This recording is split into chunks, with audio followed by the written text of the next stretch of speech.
So this, the story of the Enigma machine actually starts probably, at the beginning of time, or the beginning of military action. For every time there was a war or a battle, military intelligence was of supreme importance, getting messages from one area to another area to commanders in the field without the enemy being able to read those messages if they should get captured. So talk a little bit about the history of cryptography. Of course, in the ancient times there were ciphers, there were codes. One of the most notable ones that was made famous by the Roman army was called a staff cipher, or a baton cipher. Many of the officers in the fields carried wooden batons as a symbol of office, or sort of like a British officer's swagger stick that you've often seen them carry. And they would take these into battle and they would use them as a rallying point for their troops on horseback. They would have this wooden baton to be able to direct troops and as a rallying point. And those staffs were of a particular diameter.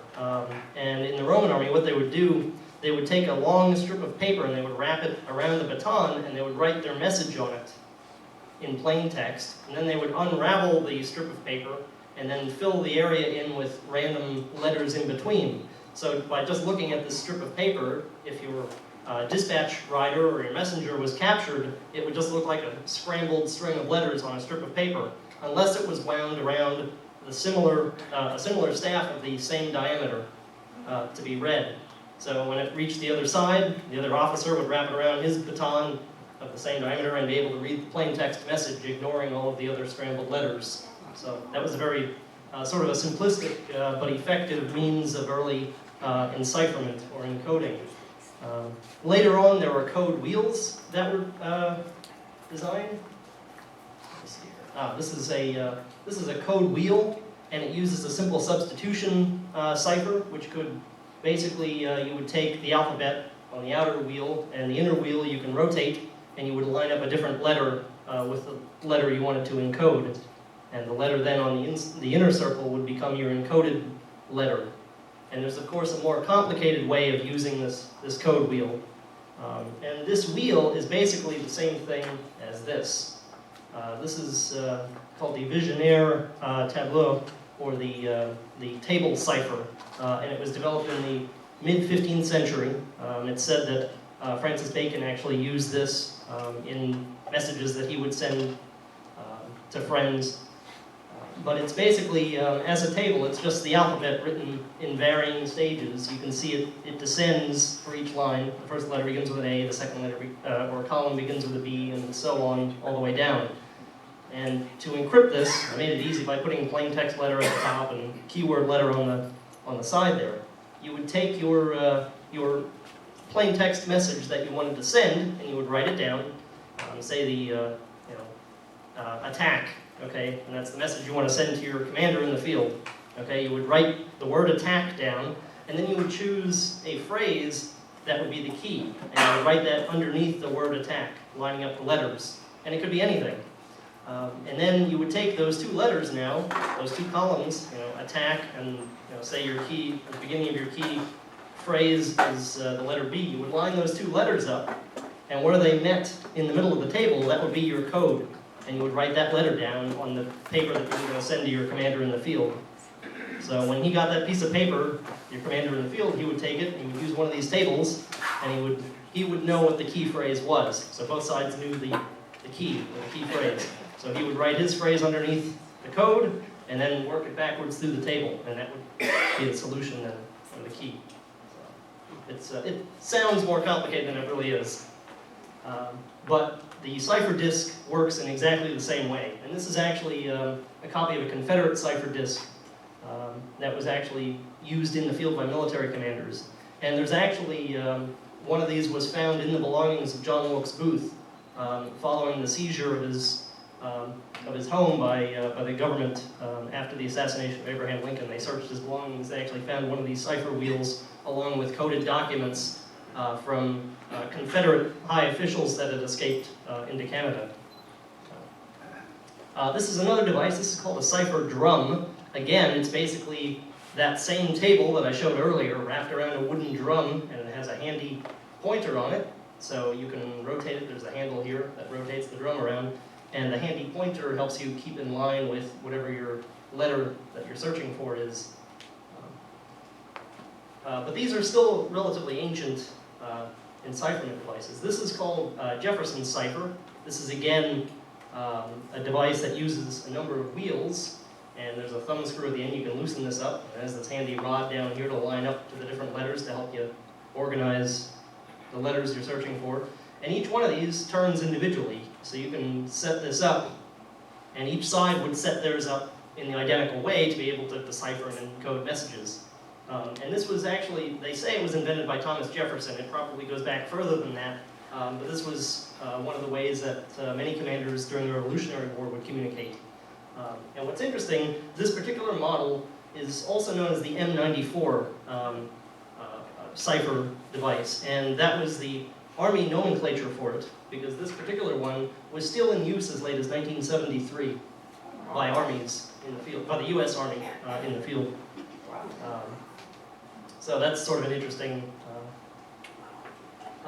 Now, what's pretty much encryption stayed the same. It was sort of a pencil and paper business, basically, up until this fellow here, Arthur Scherbius, developed the rotor, which is actually the key to the Enigma.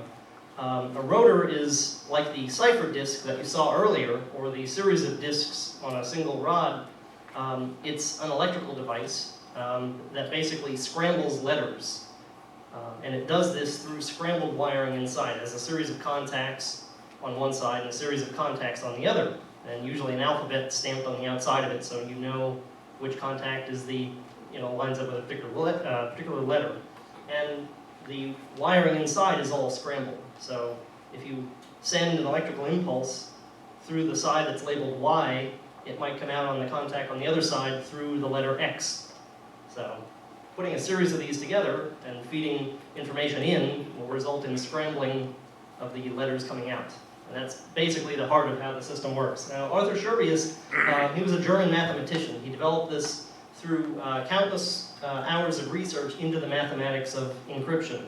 He studied codes and encoding systems, and he tried to figure out how to solve them mathematically. And he found that by using these electric rotors and using one rotor after another rotor after another rotor, that ultimately the scrambling would become so complicated or complex mathematically that it would be almost impossible for a mathematician to break the code without having access to the key, or the way that the rotors were set up and wired. So if the enemy did not have that, statistically it was an unbreakable code, or mathematically it was unbreakable. And he actually was the one who invented the Enigma machine. He gave it the name Enigma, and he began manufacturing these devices as business machines for the international banking world to keep banking and financial transactions secret, and also inter-office memos and information secret from other businesses who would often spy on other, it was called industrial espionage, where you spy on another company to steal their secrets and then steal them for your own gain. So he developed this in the 1920s and began marketing these in Germany, the Enigma, and he started a company manufacturing the machines and doing further research into building more complicated machines on this electric rotor principle.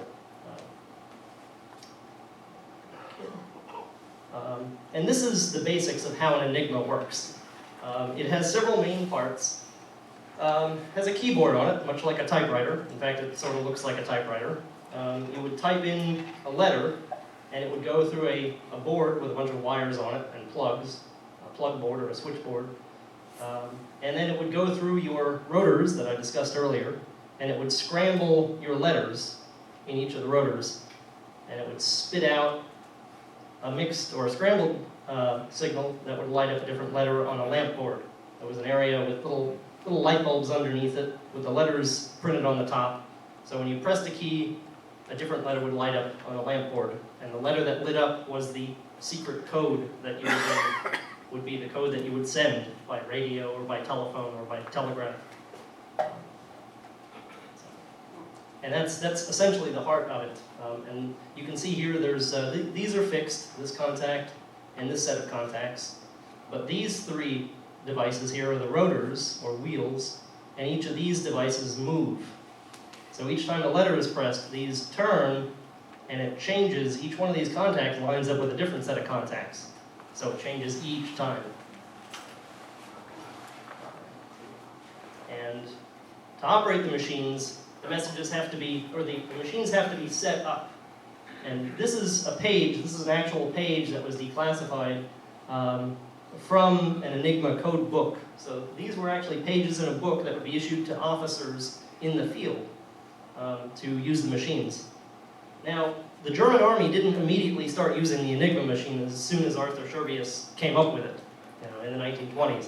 The German army in World War I used simple code books with different words in them, and they would send scrambled versions of these words, and that was their primary code system, which was very simple to break. If you could steal a code book, you could read all of the messages.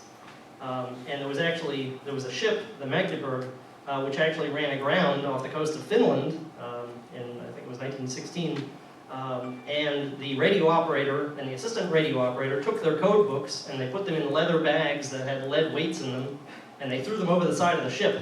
One of the operators grabbed the bag and actually jumped overboard with it, clutched in his arms, and he was never seen again. He was probably blown apart, by wreckage, because by this time Russian warships had approached and were shelling this vessel that was on the rocks. So they abandoned ship and they tried to destroy the codebooks.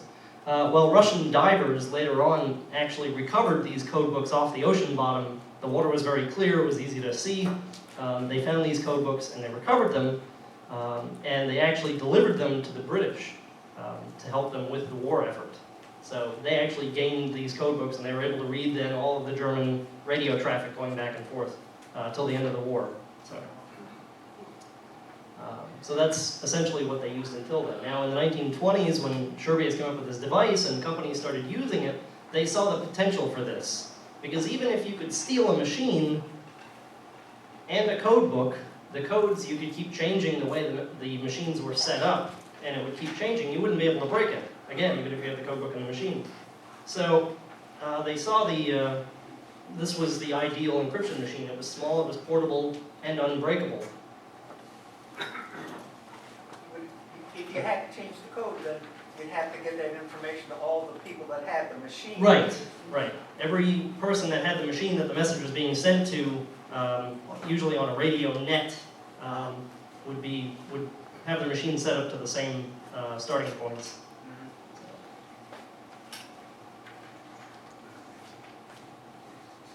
And a little point about the Enigma. The Enigma did not send a message. All it did was encode it. It was not a communication device. However, there were devices that looked like an Enigma machine that you would type a message in and it would send it in code using the same principle. But more often than not, they were a standalone device that would be used in the field to encode messages and then send them by radio or by a messenger or by a telegraph.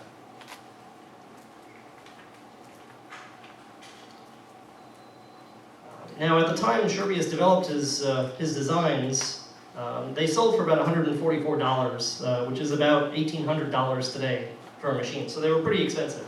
One of the drawbacks, and at the time that they were invented, they weighed up to 150 pounds, the early ones.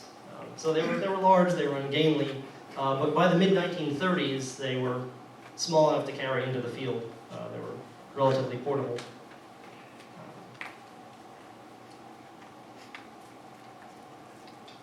And I talked here about the daily settings, so I'll explain a little bit about how this system worked here. You saw the diagram here, so we'll talk about that. The first thing you're going to set up when you set up an Enigma machine are here, this is the code book here. These are the days of the month. And you can see they start at the bottom and they work toward the top. And the reason for that is you didn't want your code operators knowing what they were sending. Okay, so what the officer would do, when the officer who had the code books would give the key to his operator, his radio operator, or his Enigma operator setting up the machine, he would tear off the bottom strip for that day and give it to the operator. So then he would only have that day's key setting So he decided to call up his girlfriend and give her the key to the machine. All she could do was read the message traffic for that day. And then the next settings you have here. The next settings, these are the rotor settings. And you can see there's 3 columns here. This is for a 3-rotor machine. And you can see there's 3 rotors. Now, the machines that use 3 rotors, each rotor is wired differently and has a number stamped on it. So you can open the machine up and you can put the rotors into the machine in different positions. Originally, the machines only came with 3 rotors that fit into the machine at any one time, and then later on they developed an additional set of 2 rotors that you could mix in there as well.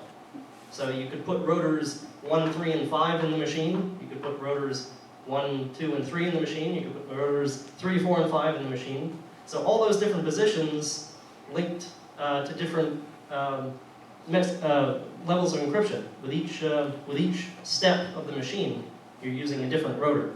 So to further complicate things. So you can see the rotors, these are the numbers here, there's 4, 5, and 1, 4, 2, and 3, etc. And then on the outside of the rotors, there would be the alphabet. And in some cases, there were numbers 1 through 26, each number corresponding to a letter. So A would be number 1, B would be number 2, etc. So you would then set your rotors in the machine to a particular state. You could rotate the rotors. So you'd have a starting position, say A, B, or C, or 1, 15, and 3 if there were numbers. And then in addition to that, these are plug board connections for that switchboard that I was telling you about. So on the front of the machine, there's a whole bunch of jacks and wires. Each set of jacks corresponds to a letter of the alphabet. So you can plug Z into B, L into H, Z into R, or R into F.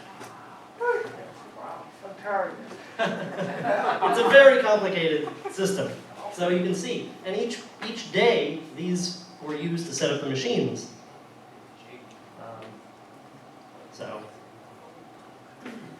And as far as giving a demonstration about how to actually set the machines up, I brought a replica Enigma machine that I built, and what's that? I suppose I should have parts here. Sorry.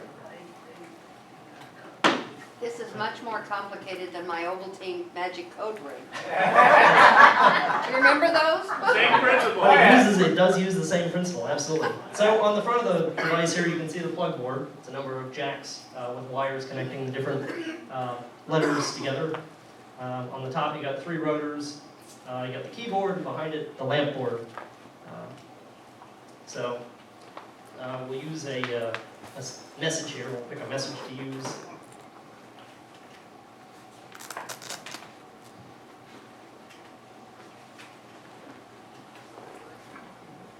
And we'll see if we can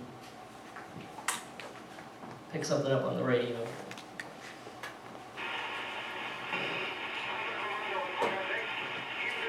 This is what a voice communication would sound like. They were very short, but usually they were sent in Morse via radio. So,